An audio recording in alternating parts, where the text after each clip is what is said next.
আমার নাম সুমিতা। আমি এক অল্প বয়সী, দেখতে শুনতে বেশ ভালো একজন পরিচারিকা ছিলাম। প্রতিদিন রাতেই আমি দেখতাম আমার মালিকের ঘরে নতুন নতুন মেয়েরা প্রবেশ করত। প্রায় আধ ঘন্টা বাদে সেই মেয়েরা যখন ঘর থেকে বেরিয়ে আসত, তাদের অবস্থা দেখে আমার অবাক লাগত। তারা কাঁদতে কাঁদতে এবং অত্যন্ত অস্বাভাবিক ভঙ্গিতে হেঁটে সেখান থেকে চলে যেত। আমি বুঝতে পারতাম না মালিক ঘরের ভেতরে ওই মেয়েদের সাথে এমন কী করতেন। যখনই আমি দেখতাম মালিকের ঘরে কোনো মেয়ে প্রবেশ করছে, তখনই আমার মনে নানা ধরনের প্রশ্ন উকি দিত। মালিক দরজা বন্ধ করে ওই মেয়েদের সাথে এমন কী করেন, যার জন্য ঘর থেকে বেরোনোর সময় তাদের চোখে জল থাকে? তাদের হাঁটার ভঙ্গি এমন অদ্ভুত হয়ে যায় কেন? এমনকি তাদের পোশাক আশাকও সম্পূর্ণ অস্তব্যস্ত থাকত।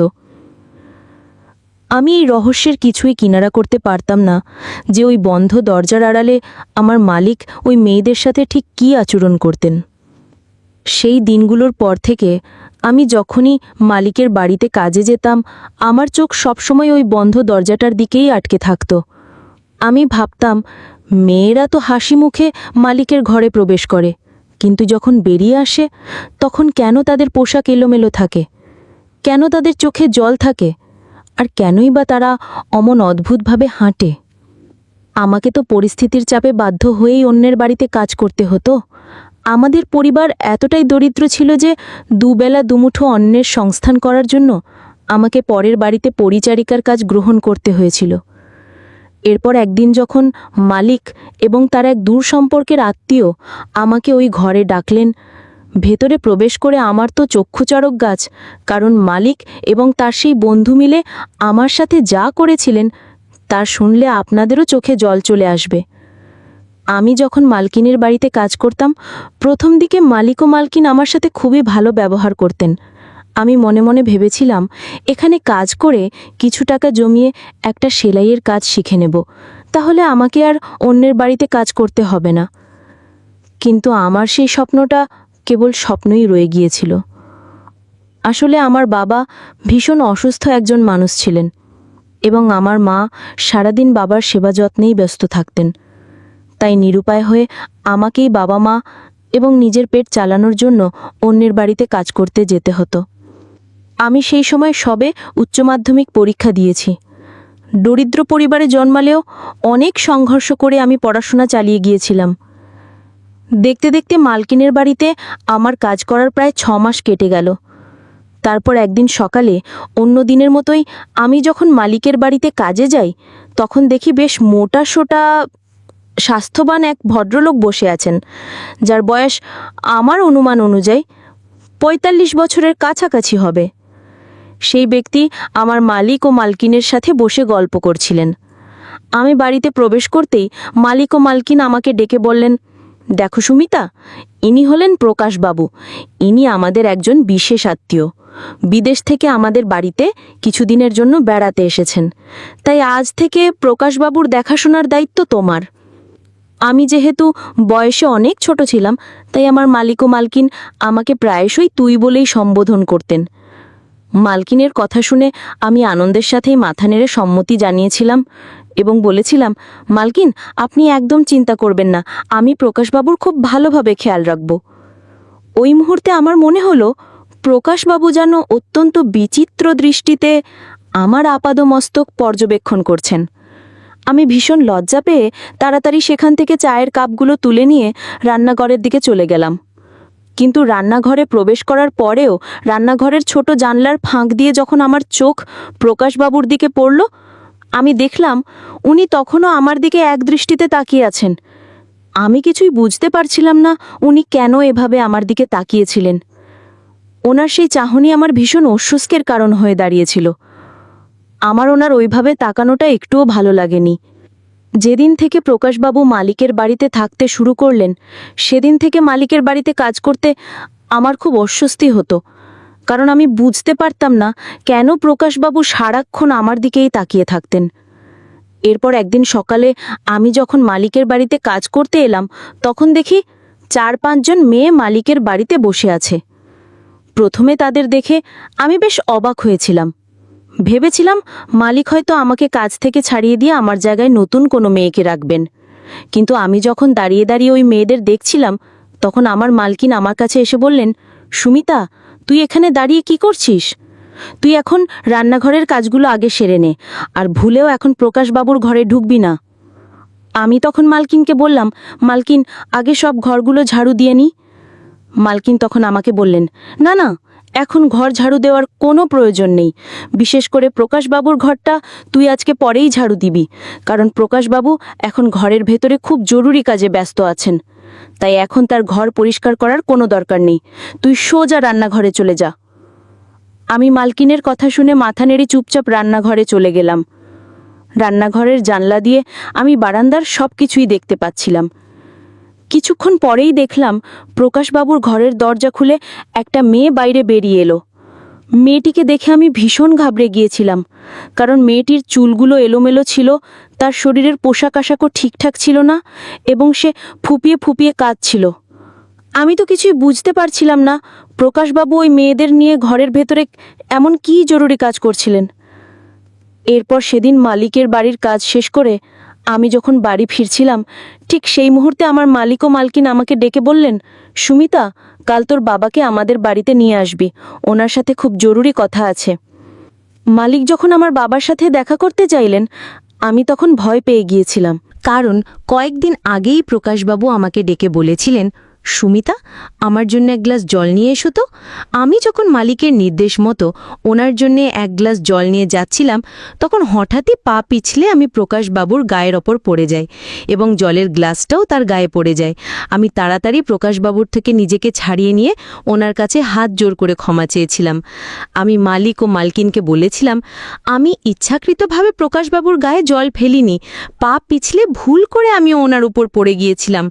তখন আমার মালকিন হেসে বলেছিলেন, আরে বোকা মেয়ে, এতে এত ঘাবড়ানোর কি আছে?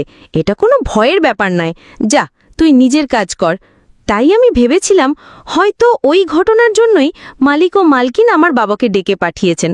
আমি মালকিনকে বলেছিলাম, মালকিন, আমার যদি কোনো ভুল হয়ে থাকে তাহলে দয়া করে আমাকে ক্ষমা করে দিন, কিন্তু আমার বাবাকে আমার ব্যাপারে কিছু বলবেন না এবং আমাকে কাজ থেকে বের করে দেবেন না। আমি কথা দিচ্ছি, এরপর থেকে আমার আর কোনো ভুল হবে না। আমি মালিক ও মালকিনের সামনে ওই ঘটনার জন্য হাত জোর করে ক্ষমা চেয়েছিলাম। মালকিন তখন আমাকে বলেছিলেন, তোর এত ভয় পাবার কিছু নেই, কিন্তু তোকে কাল তোর বাবাকে এই বাড়িতে নিয়ে আসতেই হবে। তোর বাবার সাথে আমাদের খুব জরুরি কথা আছে। এরপর সেদিন মালিক ও মালকিনের কথা শুনে আমি আমার বাবাকে মালিকের বাড়িতে নিয়ে গিয়েছিলাম। মালিক ও মালকিন ঘরের ভেতরে দরজা বন্ধ করে আমার বাবার সাথে কথা বলেছিলেন। আমি জানি না তারা আমার বাবার সাথে কি এমন কথা বলেছিলেন, কারণ মালিক ও মালকিনের সাথে কথা বলার পর থেকে আমার বাবা বাড়ি ফিরে ভীষণ খুশি ছিলেন। এমনকি খুশিতে আমার বাবা তো নাচতেও শুরু করেছিলেন। এরপর মা যখন বাবার কাছে তার এত আনন্দের কারণ জানতে চাইলেন, তখন আমার বাবা যা বললেন তা শুনে আমিও ভীষণ অবাক হয়ে গেছিলাম, কারণ মালিক ও মালকিন প্রকাশবাবুর সাথে আমার বিয়ের প্রস্তাব দিয়েছিলেন। আর প্রকাশবাবু যেহেতু বিদেশে থাকতেন, তাই আমার বাবা মা এটা শুনে অত্যন্ত আনন্দিত হয়েছিলেন যে প্রকাশবাবুর মতো একজন প্রবাসী এবং এত ধনী একজন ছেলে আমাকে বিয়ে করতে চেয়েছে। কিন্তু সেদিন আমি বাবা মাকে বলেছিলাম যে প্রকাশবাবুর তো বয়স আমার চেয়ে অনেক বেশি। তখন আমার বাবা আমাকে বুঝিয়ে বলেছিলেন আমার নাকি পরম সৌভাগ্য যে আমার বিয়ে প্রকাশবাবুর মতো একজন এত বিত্তবান মানুষের সাথে হতে চলেছে। বাবার যেহেতু আমাকে ভালো ঘরে বিয়ে দেবার মতো সামর্থ্য ছিল না, তাই তিনি এই সম্বন্ধটা কোনোভাবেই হাতছাড়া করতে চাননি। বাবার কথা শুনে সেদিন থেকে আমিও মনে মনে স্বপ্ন দেখতে শুরু করেছিলাম যে একজন রাজপুত্র এসে আমাকে তার রাজকুমারী বানিয়ে নিয়ে যাবে। কিন্তু তারা বিয়েতে একটি শর্ত রেখেছিল। শর্তটি ছিল যে এই বিয়েতে আমার বাবা মা তাদের পক্ষের কাউকে নিমন্ত্রণ করতে পারবেন না। বাবা যখন এর কারণ জানতে চেয়েছিলেন, তখন মালিক ও মালকিন বলেছিলেন যে তারা অনেক ধনী ও সম্ভ্রান্ত, তাই আমাদের আত্মীয় স্বজনদের সাথে তারা মানিয়ে নিতে পারবেন না। সেই কারণে তারা আমাদের আত্মীয় স্বজনদের বিয়েতে নিমন্ত্রণ করতে নিষেধ করেছিলেন। আমার বাবা তো মালিক ও মালকিনের সমস্ত শর্ত মেনে নিতে রাজি ছিলেন, কারণ বাবা আমাকে ও মাকে বলেছিলেন বলেছিলেন যে প্রকাশবাবু চাইলে তো অনেক ভালো ভালো মেয়ের সাথে বিয়ে করতে পারত, কিন্তু সব কিছু জেনেও যখন সে আমাকে পছন্দ করেছে, তাই আমার বাবার প্রকাশবাবুর সব শর্ত মেনে নিতে কোনো আপত্তি ছিল না। আমিও এটা ভেবে খুব খুশি ছিলাম যে প্রকাশবাবুর বয়স বেশি হলেও আমার তো ওনার মতো একজন ধনী ব্যক্তির সাথেই বিয়ে হতে চলেছে। বিয়ের কথা চূড়ান্ত হবার 7 দিনের মধ্যেই আমার সাথে প্রকাশবাবুর বিয়ে হয়ে যায়। প্রকাশবাবু যেহেতু আরব দেশ থেকে মোট 1 মাসের ছুটিতে এসেছিলেন, তাই তিনি 1 মাস আমার মালিক ও মালকিনের বাড়িতেই থাকার সিদ্ধান্ত নিয়েছিলেন। তাই বিয়ের পরেও আমাকে মালিক ও মালকিনের বাড়িতেই থাকতে হয়েছিল। বিয়ের পর আমি আর এটা নিয়ে ভাবিনি যে আমার একজন বয়স্ক লোকের সাথে বিয়ে হয়েছে। আমি তখন কেবল এটাই ভেবেছিলাম যে আমার একজন ধনী ব্যক্তির সাথে বিয়ে হয়েছে এবং আমাকে আর অন্যের বাড়িতে কাজ করতে হবে না। বিয়ের দিন ফুলশয্যার রাতে যখন আমি মাথায় ঘোমটা দিয়ে বিছানায় বসেছিলাম, তখন আমার মনের মধ্যে এক অন্যরকম আনন্দ কাজ করছিল। ভেবেছিলাম আমার বর আমাকে অনেক ভালোবাসবে, আমার খুব যত্ন নেবে। কিন্তু প্রকাশবাবু ঘরে ঢুকেই আমার সাথে কোনো কথা না বলে সরাসরি আমার ওপর নিজের ইচ্ছাটা জোর করে পূরণ করলেন। ওই মুহূর্তে আমি ভীষণ অবাক হয়ে গেছিলাম আমার বয়স্ক বরের এমন উগ্র আচরণ দেখে। তখন আমার মনে হচ্ছিল উনি হয়তো শুধুমাত্র নিজের কামনা চরিতার্থ করার জন্যই আমার মতো একজন অল্প বয়সী মেয়েকে বিয়ে করেছেন। বিয়ের প্রথম রাতেই বরের আসল রূপ দেখার পর আমার সব স্বপ্ন যেন ভেঙে চুরমার হয়ে গিয়েছিল। তবুও আমি সব কিছু মেনে নিয়েছিলাম, এটা ভেবে যে যা হবার তা তো হয়েই গেছে। পরের দিন সকালে বরের জন্য যখন রান্নাঘরে চা বানাতে যাই, তখন মালকিন আমাকে দেখা মাত্রই বললেন, সুমিতা, তুই এখন রান্নাঘরে কি করছিস? রান্নাঘর থেকে বেরিয়ে আগে আমার ঘরটা পরিষ্কার কর। আমি তো মালকিনের কথা বলার ধরন দেখে অবাক হয়ে গেছিলাম, কারণ মালকিন আমাকে ওই বাড়ির বউ হিসেবে মানতেই রাজি ছিলেন না। তিনি আমাকে আগের মতো পরিচারিকাই ভাবতেন। এমনকি ওই বাড়িতে বরের সাথে 3-4 দিন কাটানোর পরেই আমি স্পষ্টভাবে বুঝতে পারছিলাম যে আমার মালিক ও মালকিন আমাকে এখনও তাদের বাড়ির পরিচারিকাই মনে করছেন। তখনও আমি তাদের এই ষড়যন্ত্রের গভীরতা বুঝতে পারিনি। যেদিন থেকে বিয়ে হয়ে আমি এই বাড়িতে এসেছি, সেদিন থেকে আমার বর আমাকে কখনোই নিজের স্ত্রীর মর্যাদা দেয়নি। সে তো যখন তখন আমার উপর নিজের ইচ্ছে চালাতো এবং তার সমস্ত ব্যক্তিগত কাজ, যেমন জুতো পরিষ্কার করা, জামা কাপড় ধোয়া ও ইস্ত্রি করা, সবকিছু আমাকে দিয়েই করাতো। বাকি সমস্ত কাজ তো আমাকে করতেই হতো। বিয়ের 7 দিন পরে আমার আর এটা বুঝতে বাকি রইল না যে তারা সবাই আমাকে কেবল একজন পরিচারিকা হিসেবেই দেখত। রাত হলেই আমি যে অবস্থাতেই থাকতাম না কেন, আমার বর আমার হাত ধরে ঘরের ভেতরে টেনে নিয়ে গিয়ে শুধু নিজের ইচ্ছে পূরণ করত। দিন দিন আমি এতটাই শারীরিকভাবে দুর্বল হয়ে পড়েছিলাম যে আমার চোখের নিচে কালি পড়ে গিয়েছিল। এভাবে যখন 1 মাস কেটে গেল, তখন একদিন হঠাৎ করে আমার বর আমার হাতে একটা কাগজ ধরিয়ে দিয়ে বলল সে নাকি আমাকে তালাক দিয়েছে। হঠাৎ করে তালাকের কথা শুনে আমি ভীষণ ঘাবড়ে গিয়ে বরের হাত পা ধরে বললাম, আপনি এটা কি বলছেন? আপনি আমাকে ডিভোর্স দিতে পারেন না। আমি আপনার স্ত্রী। আমি এমন কী অপরাধ করেছি যার জন্য আপনি হঠাৎ করে আমাকে ডিভোর্স দিচ্ছেন? তখন আমার বয়স্ক বর যা বলল তা শুনে আমার মাথায় যেন আকাশ ভেঙে পড়ল। বর তখন বলেছিল, তোর সাথে আমার 1 মাস থাকার চুক্তি ছিল, সেই সময় শেষ, তাই তোকে আমি ডিভোর্স দিলাম। সেদিন আমার বর যখন ওই কাগজটা আমার সামনে রেখে জোর করে আমার আঙুলের ছাপ নিয়েছিল, তারপর সে আমাকে সত্যিটা বলেছিল যে সে আমাকে ডিভোর্স দিয়েছে। এরপর তারা সবাই মিলে আমাকে ওই ঘর থেকে ধাক্কা মেরে বের করে দেয়। আমার অনেক অনুনয় বিনয় করার পরেও আমার বর ও মালকিন আমাকে তাদের বাড়িতে থাকতে দেয়নি। এমনকি বর যেদিন আমাকে ডিভোর্স দিয়েছিল, তার পরের দিন সকালেই সে আরব দেশে ফিরে গিয়েছিল। আমাকে নিজের সাথে নিয়ে যাওয়া তো দূরের কথা, সে তো আমাকে তালাক দিয়ে চলে গিয়েছিল। সেদিন তারা যখন আমাকে বাড়ি থেকে বের করে দিল, আমি নিরুপায় হয়ে কাঁদতে কাঁদতে আবার আমার বাবার বাড়িতেই ফিরে এসেছিলাম। বাবার বাড়িতে ফিরে আসার পরে আমার বাবা মা সব কিছু জানার পর আমাকে বললেন, তারা এভাবে তোকে বাড়ি থেকে বের করে দিতে পারে না, দরকার হলে আমরা জামাইয়ের সাথে কথা বলবো। এরপর আমার বাবা যখন মালিক ও মালকিনের বাড়ি গিয়েছিলেন আমার বরের সাথে কথা বলার জন্য, তখন বাবা সেখান থেকে ফিরে আসার পর তার মুখ থেকে সত্যিটা শুনে আমাদের পায়ের তলার মাটি যেন সরে গিয়েছিল। আমার বর নাকি আমাকে ডিভোর্স দিয়ে আরব দেশে চলে গেছে এবং সে সত্যিই শুধুমাত্র 1 মাসের জন্য নিজের ইচ্ছে পূরণ করার জন্যই আমাকে বিয়ে করেছিল, এর বেশি কিছু নয়। সেদিন মালিকের বাড়ি থেকে ফিরে আসার পর আমার বাবার আচরণ খুব অদ্ভুত ছিল। বাবা মালিকের বাড়ি থেকে ফিরে এসে আমাকে যা বলেছিলেন তা শুনে আমি ও আমার মা দুজনেই অত্যন্ত আশ্চর্য হয়েছিলাম। একদিকে আমার সাথে এত কিছু ঘটে যাওয়ার পরে আমি ভীষণ মানসিক চাপের মধ্যে ছিলাম। আমার তখন কিছুই ভালো লাগছিল না। মানুষ কতটা নিচে নামতে পারে যে শুধুমাত্র নিজের শারীরিক চাহিদা মেটানোর জন্য আমার মতো একজন অসহায় ও দরিদ্র মেয়ে জীবনটা এভাবে নষ্ট করে দিল। এদিকে আমার বাবা বাড়িতে এসে আমাকে বললেন, দেখ সুমিতা, যা হবার তা তো হয়েই গেছে, তাই আর মন খারাপ করে কোনো লাভ নেই। আমি তোর জন্য আবার একটা ভালো ঘরে বিয়ের ব্যবস্থা করব। আমার বাবা যখন আমার দ্বিতীয় বিয়ের কথা বললেন তখন আমি পরিষ্কারভাবে বাবাকে জানিয়ে দিয়েছিলাম যে আমি আর দ্বিতীয়বার বিয়ে করব না। এমনকি আমার মাও তখন বাবাকে বলেছিলেন, তোমার কি মাথা খারাপ হয়ে গেছে? মেয়েটা এখন কতটা কষ্টের মধ্যে আছে, আর তুমি ওর আবার দ্বিতীয় বিয়ের কথা বলছো? ওর মানসিক অবস্থাটা একবার ভেবে দেখেছ? বাবা তখন আমার মাকে বলেছিলেন, দেখো, আমি একজন অসুস্থ মানুষ, আমি কখনোই পৃথিবী ছেড়ে চলে যাব তার কোনো ঠিক নেই। তাই আমি যা করছি আমার মেয়ের ভালোর জন্যই করছি। আমি আমার মেয়েকে এই অবস্থায় দেখতে পারবো না। ওই জন্যই আমি চাই যে আমার মেয়ে যাতে জীবনে এগিয়ে যায়। তাই আমি ওর দ্বিতীয় বিয়ে দিতে চাই। আমি তো কোনোদিন স্বপ্নেও ভাবতে পারিনি যে আমার নিজের বাবা আমার জীবনটাকে এভাবে শেষ করে দেবেন। এরপর আমার বাবা আবার একজন বয়স্ক লোকের সাথে আমার দ্বিতীয় বিয়ে ঠিক করে ফেলেন। বিয়ে ঠিক হওয়ার 2 দিন পরে আমিও মা বাবার ব্যাপারে এমন এক সত্য জানতে পারলাম যা জানার পর আমাদের পায়ের তলার মাটি সরে গিয়েছিল।